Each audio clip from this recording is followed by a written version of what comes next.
प्रेमानति सुंदर में आखिरकार जो सुजाता चाहती थी वह हो ही गया। जब राधिका को रानी के दोनों भाई और रानी परेशान करते करते खुद जो है वो लोग थक गए और राधिका हार नहीं मानी, तो रानी के दोनों भाई और रानी ने प्लानिंग किया कि इस तरह से तो राधिका घर से जाने वाली नहीं है, यह सारी मुसीबत से निकल सकती है, इसलिए सुजाता को परेशान किया जाए और वो तो भाई किसी भी मुसीबत से नहीं निकल सकती है।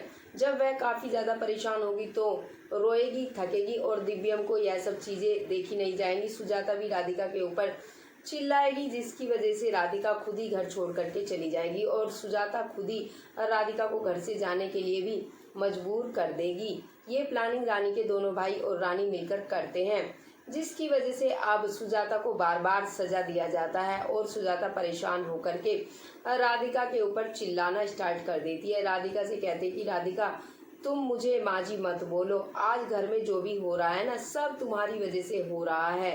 विलियम जब यह सब कुछ अपनी आंखों से देखता है तो वो तो समझ जाता है कि आज जो भी कुछ हो रहा है सिर्फ माँ की वजह से हो रहा है, क्योंकि माँ ही है जो कि रानी को इस घर में लेकर आई थी। पर भाई दिव्यम कहता है कि माँ आप तो बिल्कुल चुप करिए, क्योंकि आज जो भी कुछ हो रहा है सिर्फ और सिर्फ आपकी वजह से हो रहा है, क्योंकि रानी को आप ही घर में लेकर आई थी। राधिका की कोई गलती नहीं है, राधिका तो पूरे परिवार के लिए कुछ ना कुछ कर रही है, परिवार को बचा रही है, उसके बाद भी आप राधिका को ही दोषी ठहरा रही हैं।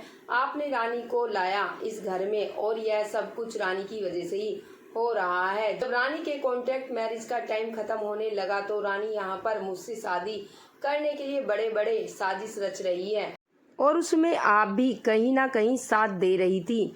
दिव्यम के मुख से ऐसे जैसे ही सुजाता सुनती है तो सुजाता का मानो होश उड़ जाता है कि आखिरकार दिव्यम राधिका की साइड से इस तरह से बोल के मुझे कैसे इस तरह से बोल सकता है।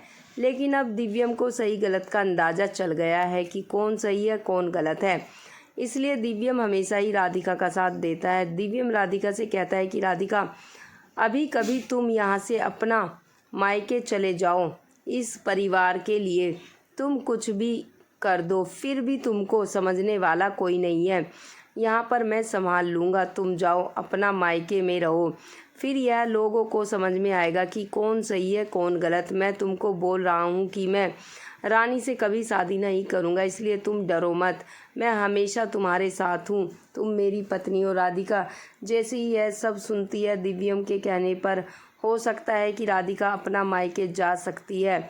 आप सभी को क्या लगता है? आप अपने जो विचार हैं हमें कमेंट बॉक्स के ज़रिए ज़रूर दीजिए और इसी तरह की लेटेस्ट खबरों से जुड़े रहने के लिए कर लीजिए चैनल को सब्सक्राइब, नोटिफिकेशन को ऑन करना ना भूलें। आपको दिव्यम और राधिका की जोड़ी कैसी लगती है हमें कमेंट बॉक्स के ज़रिए ज़रूर बताइए।